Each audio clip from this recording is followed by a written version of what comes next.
This is Agriculture Today, and I'm Shelby Varner with the K-State Radio Network. A cattle market update with Derrell Peel, Oklahoma State University livestock economist, begins today's show. He explains that carcass weights have increased, and he shares why that is. Libby Falkiner keeps the show rolling as she talks about her experience at K-State and what brought her here from Australia for the semester. Ending the show is another segment of Faces in Agriculture with Jim Young from Kiowa County. Jim talks about how he got into hauling hay in Kansas and what have been some of his biggest challenges. That and more is coming up ahead on Agriculture Today.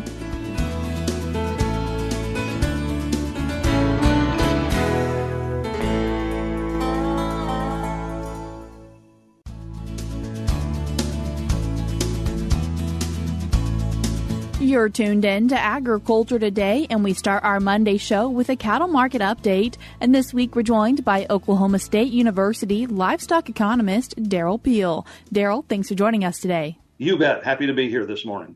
Derrell, talking about the cattle market, starting off with cash. Yeah, cash markets have been through a lot of ups and downs that really came out of the futures market, and it's all related to these, outside events that we've had, most recently the avian influenza impact. But if you look at it, cash markets have been pretty resilient, and so they've pretty much bounced back. There's still potential for more volatility here, but certainly the cash markets are reflecting the underlying fundamentals, which have remained very tight through this process. So we're working through a lot of volatility in general, but those cash markets are hanging in there very well. What volatility are you seeing outside of HPAI? I think, most of it is the HPAI. It's the uncertainty, and that's, and that affects the futures market, which is where it should show up. And of course, this last week, the big thing was the testing of beef products. And then the test confirmed that there was no influenza virus found in those meat products. That reassured the market. So the market took a big hit when we announced that we were testing because we didn't know what it was going to say. And then once the negative test results came in, the market bounced back, from the standpoint of futures. So, as we go forward, again, we're still subject to this volatility, hopefully this is working its way through. Hopefully we're past that. But there's always the chance of this or something else jumping up like this that continues to add volatility. And when markets are as high as they are, percentage-wise, that volatility gets to be a pretty big move in those markets, in the futures, and then it does spill over into the cash market as well sometimes. Derrell, also today wanting to mention some changes you've seen when it comes to carcass weights. Yeah, coming into this year, we were expecting beef production to be down around 5% plus or minus on top of the 4.7% decrease last year.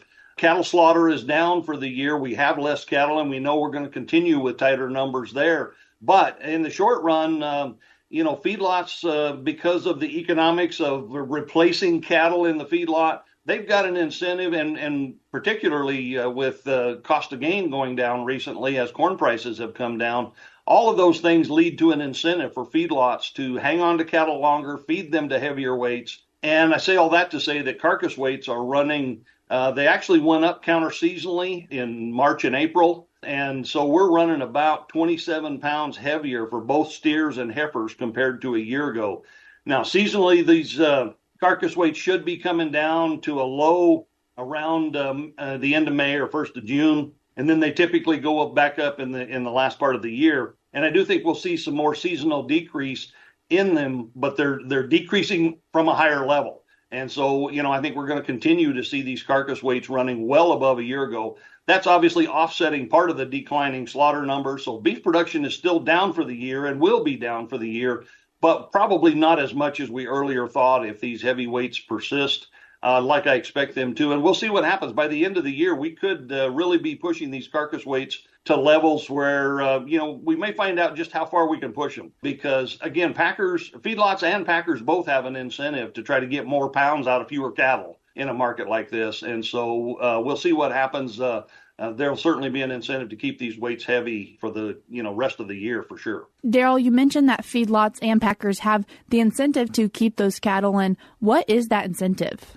Well, both feedlots and packers are volume businesses, so it comes down to capacity and utilizing that capacity. So when cattle numbers get tight, then that's harder for them to do. But the other thing they can do is try to maintain production in the sense of pounds of beef produced.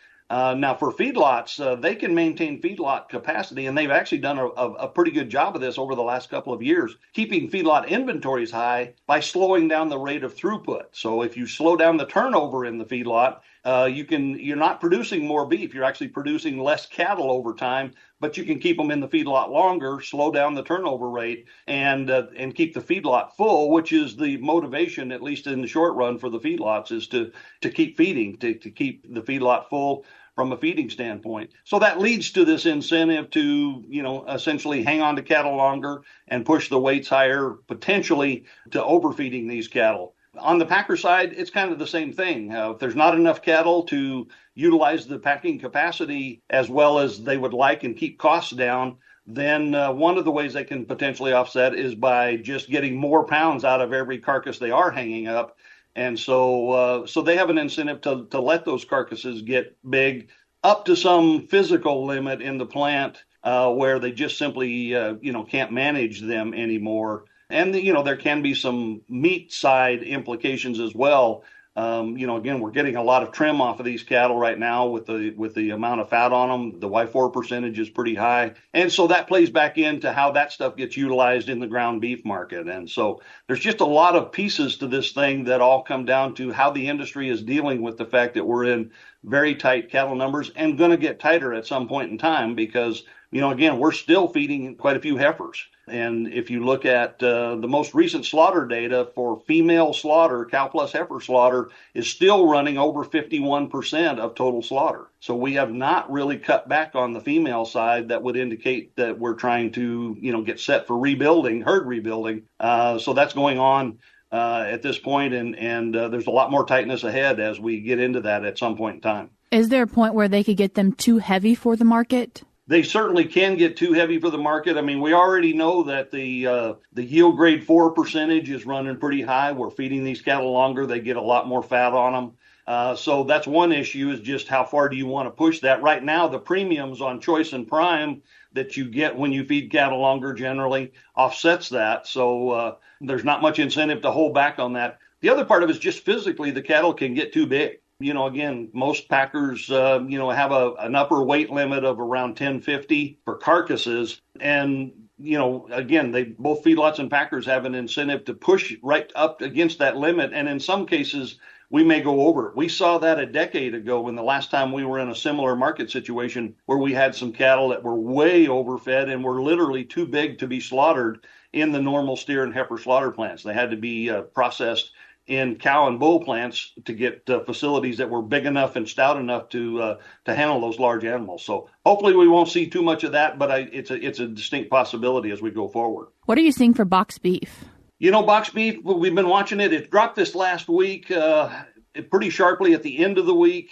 We've been kind of hanging in there in that, mostly $2.95 to $3 range for choice box beef. It dropped down to about $2.92 by the end of last week. And we've been seeing a little bit of weakness in some of the middle meats. So our most expensive cuts, the tenderloin, the ribeye, we've been seeing a little bit of weakness there. That's a little bit concerning. I wouldn't say we for sure have a demand issue at this point, but I think we do have to keep a close eye on it going forward. The end meats have stayed pretty strong, and so it's a little bit concerning going forward. I say all that, and yet we have seen in general some of the grilling meats that normally are coming in, getting ready for Memorial Day. They've been holding up pretty well. So it's kind of a mixed bag. It's not a real clear picture right now what's going on with beef demand. We may be seeing a little bit of weakness, or maybe we're seeing what we often talk about, trading down. When beef gets very expensive, consumers may buy less of the most expensive cuts and trade down to, a little bit cheaper cuts, more value-based cuts. And that may be what we're seeing. Again, I think it's too early to really call it for sure, but we'll keep an eye on it going forward. Derrell, with our recent severe weather,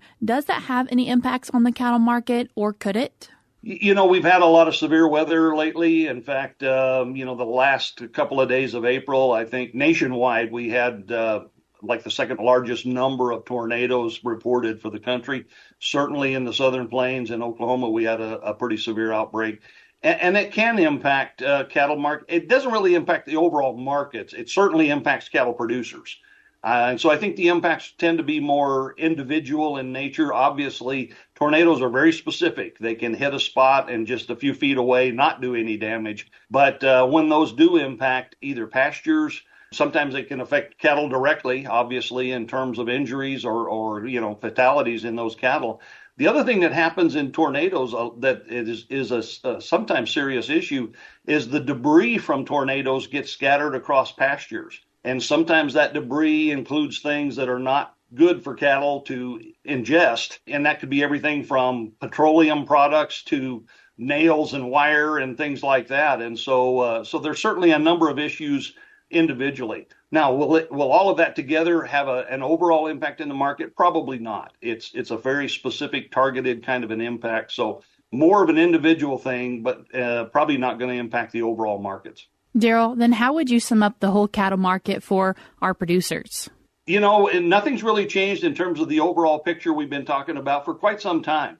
Cattle numbers are getting tighter. We're still looking for indications of, the industry's interest in herd rebuilding. Weather conditions continue to be important. We've had a lot of moisture in some areas that's going to provide more forage potential, I think. And so we'll be looking for those indications coming forward that we're beginning some heifer retention. But the bottom line is we've still got nearly record high prices in a very broad-based sense. And we're going to continue to see those and actually push them higher as we go forward. Derrell, I appreciate you taking the time to join us today and give us our cattle market update. Very happy to be here. That was Oklahoma State University livestock economist Derrell Peel. We're cutting to a short break now on Agriculture Today, but we'll be right back.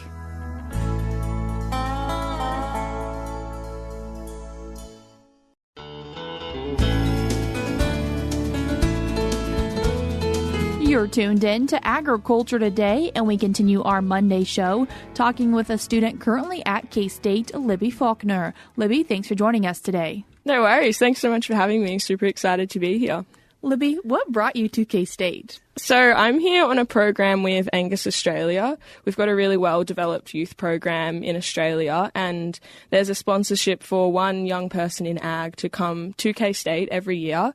It had been going on for about 5 or 6 years before COVID, and then now it's just got back up and running. We had Becca George come last year. I'm just here for the spring semester, which has been super cool, and I don't want to leave. Libby, as you are currently just visiting Kansas, what is agriculture like at home for you? So I grew up on a pretty diverse mixed farm in southwestern Victoria. So it's home to an Angus cattle stud, Murder Duke. It's also got prime lambs, a range-bred piggery, broadacre cereal crops. So I spent the first probably 10 or 12 years of my life there before we moved to our current farm where we've got merino sheep and crops. So I guess growing up in a rural town and a rural community was probably what inspired me to ultimately pursue vet med. So I've done 4 years of that at a country university in New South Wales called Charles Sturt. So that's been super cool. So yeah, ag to me has just always kind of been the path I want to go down, and coming here has been awesome to kind of see what the next steps might look like. Before the interview, Libby, you mentioned going to maybe practice veterinary medicine in rural Australia. And is there any correlation between rural Kansas and rural Australia? Yeah, definitely. I actually was lucky to spend some time down in southwest Kansas earlier this year with the guys at the Ashland Vet Clinic. They're K-State guys as well, so that was super fun to see the wildcat, painted on the walls there. But yeah, rural vet med is definitely a space that we need to put a lot of effort and get excited about, because there's plenty of diversity there and so much research to be done, because ultimately we have to work with producers and researchers to feed the world. So yeah, I love being a part of it, and it's a super cool space to be involved in. And you're here for the semester, so what have you been doing this semester? Oh, this semester's been such a whirlwind, but in the best way possible. I've been going to classes, so some in the animal science school, some in the leadership school, the economics school, and also the vet school as well. So before I came here, I didn't really know what to expect. I'd done 4 years of university in Australia, but coming here, I think I was just blown away at the breadth of subjects you guys have here. It's definitely made me a lot more excited to be learning, and just spending time with the students here has made me realize how cool learning actually is, because when you're, down in the grunt work of it all, you kind of forget how cool it is that we get to go to college. So it's been awesome to be here and, just see what the US life is all about, because the first week I was here, I felt like I was in a movie, to be honest. So it was, super cool just to see that all come to life. And just to mention, as most of our listeners are from Kansas, you have experienced most of the seasons of Kansas weather as well. Yeah, the first week I was here, it was negative in both Celsius and Fahrenheit. So that was pretty cold to me. That was coming from 110 in Australia to that off the plane in Dallas was pretty crazy. But yeah, haven't ticked a tornado off the list yet, though, so we might try and avoid that one. As you have been at K-State, what have been some of those things that you really enjoyed in getting to experience? I think for me, a highlight's been spending some time with the Beef Cattle Institute guys in the vet school. So they've got their own podcast and they do a lot of extension work, and spending some time with the PhD and master's students there, to me, has really, I suppose, changed the way I see learning. I feel like I'm a lot more of a critical learner now. I'll never read a research paper the same way again. They invited me to their journal clubs, which happens on a Tuesday, and the opportunity that those students get to stand up and present research or findings in front of such a high caliber of professors is super cool. So that's been great to hear about what they're doing and just be involved and spend some time with them. I've learned so much. So you mentioned you're in vet school. Are you done with vet school when you go back to Australia then, or do you have some more finishing up to do? No, I've got a few more years to go when I get home. I'm really looking forward to the last year of vet school is all on placement and rotation. So you spend 4 weeks in a different town every time for a whole year, which will be great. So I've got a little bit to go. Love to transfer to K-State. So if anyone wants to sponsor a little Australian student to come here, that would be awesome. But yeah, got a few more years, but definitely looking forward to graduating and being able to start actually working in some rural communities and seeing where my career goes from there. Are you wanting to really go practice in rural communities and be that vet there? Yeah, definitely. I think growing up, I had a pretty heavy influence of some cool vets that I got to see doing some pretty crazy work. We had a bull rupture an ACL, and I saw a stem cell transplant that fixed that, and a lot of IVF work and ET and cloning. So that was definitely super inspiring to grow up and get to witness that and see the influence that you can kind of have in production systems. So, yeah, hopefully one day I'll get to work in a team that can kind of guide the future of ag. What have been some of the major differences you've seen between agriculture in Kansas and Australia? I think for me, the biggest one, which I've loved learning more about, is beef on dairy. I'd never seen that before I came. I'm sure it is happening in Australia. I'm from just a seed stock kind of background. So for me, seeing those big calf ranches with the calf sheds has been really cool. I'd never seen that before. And I don't know, I just loved working here is on horseback, which still happens, I think, in northern Australia, but we use a lot of motorbikes and utes and things. So I spent some time down on the Gardner Angus Ranch earlier in the year and just had the best month of my life riding horses and working cows. So that was super cool as well. What would be some things that you want to take home and share with people about things you've seen in America and Kansas? I think probably one of my favorite things about Kansas has been the people here. I think a lot of people said to me before I came to the US that Kansas would be the most similar state to home, just in terms of the people, and everyone here has been super willing just to host me or offer opportunities. And so I think for everyone back home, I would just say put yourself out there, come over, see what it's all about, because you won't want to leave. And you have quite an adventure planned for after you end your time at Kansas State University. Yeah, it's going to be a bit more of a whirlwind, which I'm super excited about. I'm heading to Kentucky to do a internship at a big equine hospital there, which will be super cool. And then up to Wisconsin to visit a friend I worked with on my gap year before I drive across to Washington State, which is quite a long way, but it'll be nice to see a bit more of the country that way. Spend some time visiting with one of the regional managers for the American Angus Association, which I'm really excited to see a few more ranches. Up to Canada to see my cousin, and then, down to California, which I had no idea California was such a big ag state before I came here. So that's been something else I've learned about the US. I kind of thought it was just beaches, but it's been cool to learn more about that, and then across to New York, Boston, before I fly home in mid-July. Libby, as we are talking with our Kansas producers, anything you'd like to share with them?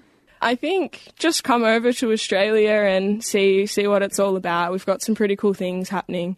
And, it's just an exciting space, ag in Australia and in the world. We've got the World Angus Forum is coming to Australia next year, so that'd be definitely a good time to visit. There's some super exciting things planned for that. So, book your tickets now and I'll see you there. Libby, is there some way that people could learn a little bit more about you or this program that brought you to K-State? So you can definitely look me up on LinkedIn. It's Libby Falkiner, or the Angus Australia website publishes a lot of articles and websites and reports and things. So that's just angusaustralia.com. Libby, I appreciate you taking the time to join us today and share with us a little bit about your journey at K-State. Thank you so much for having me. It's been a blast. That was Libby Falkiner, who's here at Kansas State University with Angus Australia. If you'd like to check out more about this program from Angus Australia, you can do so by going to their website, www.angusaustralia.com.au. I will also link it in today's show notes on agtoday.net. Before we cut to a break, we're now going to be joined by USDA's Rod Bain, National Farmers Union's Mike Strands, and the American Farm Bureau Federation's Joe Gilson, as the chairs of both the House and Senate Agriculture Committees on Wednesday released differing versions of a new farm bill for upcoming consideration. Ag industry stakeholders, like Mike Strands of the National Farmers Union, are among many who ask whether a new farm bill can become law in 2024. That's a good question, and I think you've probably heard a bunch of different answers to will we see a farm bill this year. An important step to farm bill passage in 2024 was made in both chambers of Congress Wednesday, as the House and Senate Agriculture Committee chairs released their versions of the legislation. Markup of the House bill is scheduled in committee on May 23rd. With various partisan and chamber differences among the farm bill proposals, Joe Gilson of the American Farm Bureau Federation believes the final edition has to be done in a bipartisan way, and we have to have a bipartisan vote at the committee level in order to have the bill see floor time in the summer months. As the current one-year farm bill extension expires on September 30th. I'm Rod Bain reporting for the U.S. Department of Agriculture in Washington, D.C. Once again, that was Rod Bain with the USDA, Mike Strands with the National Farmers Union, and Joe Gilson with the American Farm Bureau Federation. We're cutting to a short break now on Agriculture Today, but stick around because we have more for you ahead.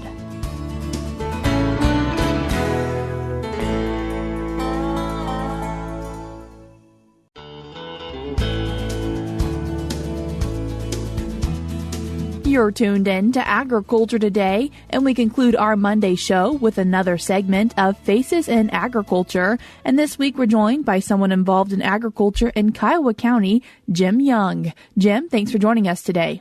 Oh, thanks for having me. Jim, can you tell us a little bit about your involvement in Kiowa County? Well, I'm kind of not in the hay business. I don't grow hay anymore. I'm kind of a trader, I guess. I've probably got, upwards of 60, maybe 65 hay producers that I buy from, and I just resell hay all over the country. My main markets would be Kansas, Oklahoma, and Texas for my hay sales. I've been in the business, probably 40, 45 years, I'm guessing. Not just hay, but other commodities also. But hay seemed to be my mainstay over the years. And over the years, I have marketed hay from actually coast to coast. But it seems like after all those years, it seems like Kansas, Oklahoma, and Texas is my mainstay. And what led you to getting into the trucking business? I've been in the trucking business longer than I've been in the hay business. It just seemed to be that when the demand came on years ago, when things got dry, people started calling me to see if I could supply them with hay. And I thought, well, I own the truck. I can drive one, and I have other drivers, and I know a little bit about hay, so it just came together. And what have been some of those big challenges you've had to overcome in the business? The biggest, the scariest would be the fires. The fires we've went through in the last few years can really, really make a mess of things real fast. You can plan all you want for the summer or for the year, or something like that comes along, and just in 5 minutes, everything's changed. That's the scary part. Next to that would be the drought. Seems like we've had a lot of that in the last 20 years. And what it does is it forces you to go farther out for hay and increases the price of the commodity to the end user. And that I don't like to see. That's probably been the biggest challenge, is going a long way for hay when it's very dry in Kansas. What have been some important things you've done in a business to be sustainable then? Well, you have to be flexible. Like I say, you can plan all you want, and you can never really plan anything till you've got at least one cutting in the barn. There's really not much of a hay market established as far as price or demand until you've got at least one cutting up, seems to me like. And you got to be flexible. You got to be flexible. The customer's going to tell you what they want, and you got to find the product at the best price that you can, and you try to find it as close as you can, and you try to make it work on both ends for the producer and the end user. What makes you excited then for agriculture as you look forward? I've enjoyed agriculture no matter what the situation was. I mean, good years, bad years, I always enjoy the business. It's something to look forward to. I have a few kids that I'm trying to introduce to it, and show them that even on a bad year that you can find some enjoyment in it. Trying to get a good product on the truck delivered to your customer in a timely fashion, no matter what it is, whether it's hay, corn, or oats, or any kind of commodity that's agriculture. I've hauled potatoes, I've hauled tomatoes, watermelons, and I've bought and sold a lot of stuff over the years. And it's very enjoyable to me to send a truck down the road with your commodity on it to your customer that you're guaranteeing. And when you're working with good people, it makes it very enjoyable. And do you have a couple of things, if someone's interested in a business like yours, that you'd recommend they do? Trucking, it's a challenge. Trucking itself is a challenge. It's very hard to get started as a single person, without somebody to help you nowadays with the cost of equipment and whatnot. But if you do have some agriculture experience and you know commodities a little bit and maybe know cattle, hay business is a very good business to be in. There would be nothing worse, I don't think, than somebody trying to buy and sell a commodity that they know absolutely nothing about. But if you're interested in agriculture and you're good with hay and decided that you wanted to do a little bit of trucking, you could deliver your own commodity. It can be an enjoyable business. It really can. That was Jim Young, a person involved in agriculture in Kiowa County, for this segment of Faces in Agriculture. That's all we have for you today on Agriculture Today, but we'll be back with more for you tomorrow.